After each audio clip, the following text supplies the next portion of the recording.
நீலகிரி மாவட்டம் கூடலூரை அடுத்த ஸ்ரீமுதுரை சேமுண்டி கிராமத்தில் பாப்பச்சன் என்பவரது வீட்டிற்குள் புகுந்த சிறுத்தைக்கு 8 மணி நேரத்திற்கு பிறகு வெற்றிகரமாக மயக்க ஊசி செலுத்தப்பட்டது. இதுகுறித்தான கூடுதல் விவரங்களுடன் இணைக்கிறார் செய்தியாளர் ஞானசேகர். வணக்கம் ஞானசேகர், விவரம். வணக்கம். நீலகிரி மாவட்டம் கூடலூர் அடுத்த ஸ்ரீமதுரை சேமுண்டி பகுதியில் பாப்பச்சன் என்பவரது தோட்டத்து வீட்டில் இன்று காலை ஒரு சிறுத்தை அவரது வீட்டுக்குள் நுழைந்தது. நல்வாய்ப்பாக அவர்கள் வீட்டில் யாரும் இருக்கவில்லை.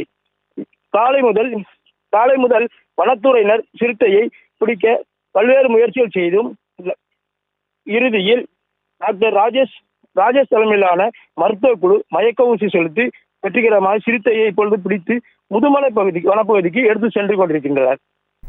விவரங்களுக்கு நன்றி.